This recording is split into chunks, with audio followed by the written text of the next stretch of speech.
मोदी सरकार ने बुधवार को नई शिक्षा नीति 2020 को मंजूरी दे दी है। नई शिक्षा नीति में शिक्षा के बुनियादी ढांचे को मजबूत करने के साथ साथ कई अहम सुधार लाने का लक्ष्य तय किया गया है। इसके साथ ही देश में इसे लेकर राजनीतिक बहस शुरू हो गई है। किसी ने सरकार की नई शिक्षा नीति का स्वागत किया है, तो वहीं कुछ लोग सवाल खड़े कर रहे हैं। कांग्रेस नेता और सांसद शशि थरूर ने नई शिक्षा नीति का समर्थन किया है, लेकिन साथ ही उन्होंने कई सवाल भी खड़े किए हैं। कांग्रेस नेता का कहना है कि अब चुनौती होगी, जो बातें कही गई हैं उन्हें पूरा किया जाए, क्योंकि कई बार वित्त मंत्रालय की तरफ से बजट को लेकर असमर्थता जताई जा चुकी है। शशि थरूर की तरफ से इससे पहले भी ट्वीट कर शिक्षा नीति का स्वागत किया गया था।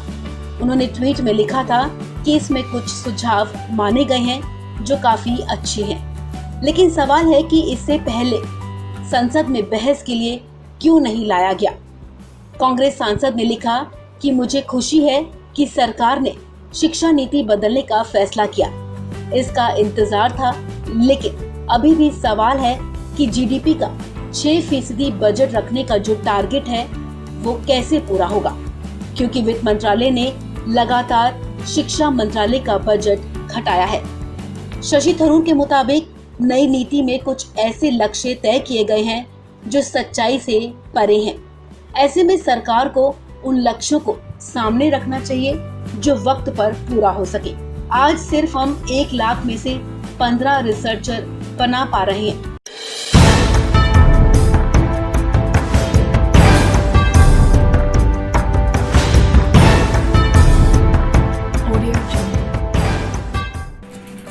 टीम इंडिया के कभी मिडिल ऑर्डर के स्तंभ माने जाने वाले सुरेश रैना इन दिनों टीम इंडिया से बाहर हैं।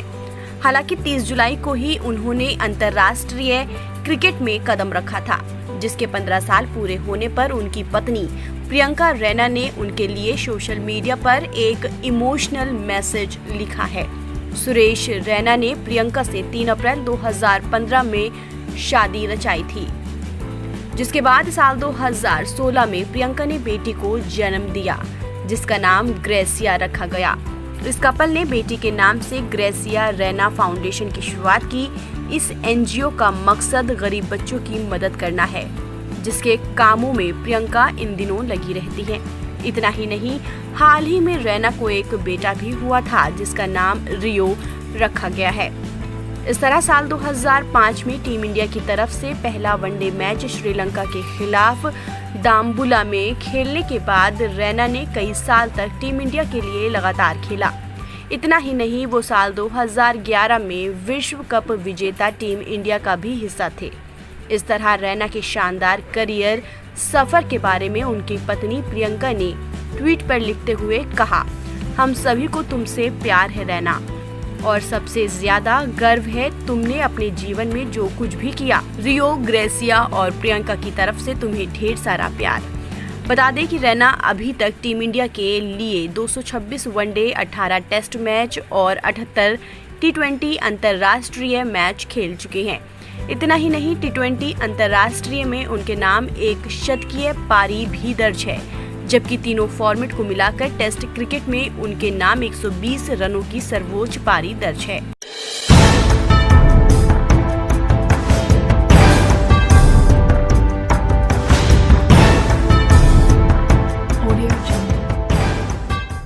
केंद्र सरकार की नई शिक्षा नीति के तहत अब स्कूली शिक्षा में त्रिभाषा यानी कि 3 भाषाओं का फॉर्मूला चलेगा।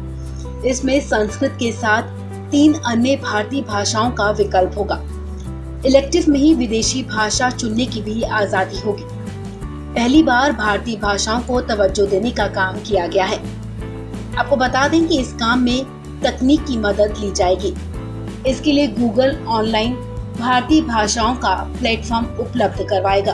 भारतीय भाषाओं में इंजीनियरिंग और मेडिकल की पढ़ाई भी की जा सकेगी। नई राष्ट्रीय शिक्षा नीति के तहत प्री प्राइमरी से लेकर 5वीं कक्षा तक के छात्रों को मातृभाषा से जोड़ा जाएगा। मातृभाषा में पढ़ाई का मकसद बच्चों को उनके प्रदेश की संस्कृति, खान पान, रहन सहन और परंपराओं से जोड़ना है। इससे आने वाली पीढ़ी को भारत और भारतीयता से जोड़ा जा सकेगा। सरकार की योजना है कि स्कूली शिक्षा से उच्च शिक्षा तक भारतीय भाषाओं को शामिल किया जाए। इसमें इंजीनियरिंग और मेडिकल की पढ़ाई भी शामिल है। प्लेटफॉर्म पर भारतीय भाषाओं में ऑनलाइन कोर्स भी होंगे। आमतौर पर स्कूली शिक्षा में मार्क्स बढ़ाने के लिए छात्र संस्कृत को इलेक्टिव सब्जेक्ट के रूप में पढ़ते हैं। हालांकि संस्कृत की जानकारी महज परीक्षा तक ही सीमित रहती है।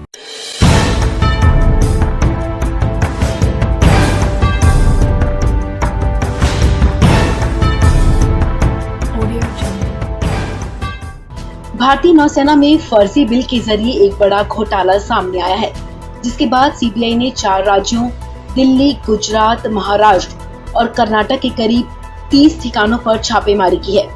दरअसल पश्चिमी नौसेना कमान को आईटी हार्डवेयर की आपूर्ति के लिए जाली बिल बनाकर 6 करोड़ 76 लाख रुपए के घपले का आरोप है कि कैप्टन अतुल कुलकर्णी, कमांडर मंदार गोडबोले और आरपी शर्मा और पेटी ऑफिसर एलओजी कुलदीप सिंह बघेल ने कथित रूप से 6 करोड़ 76 लाख रुपए के 7 फर्जी बिल तैयार किए।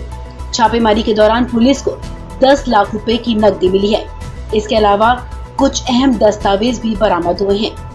आइए आपको बताते हैं कि आखिर क्या है ये पूरा मामला।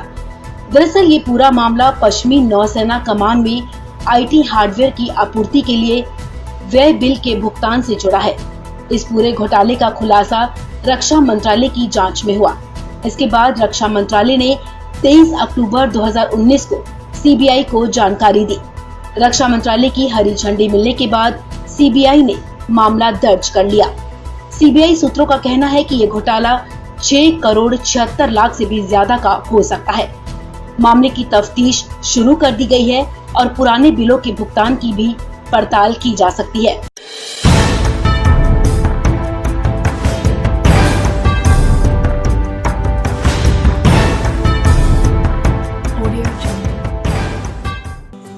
वो दिन अब दूर नहीं जिसका हर भारतीय को कई सालों से बेसब्री से इंतजार है। राम मंदिर के भूमि पूजन में अब बस कुछ ही दिन बचे हैं। 5 अगस्त को अयोध्या उन लम्हों की साक्षी बनेगी जब प्रधानमंत्री नरेंद्र मोदी के हाथों राम मंदिर की आधारशिला रखी जाएगी और भूमि पूजन होगा। अयोध्या में हर तरफ इसकी हलचल देखी जा रही है।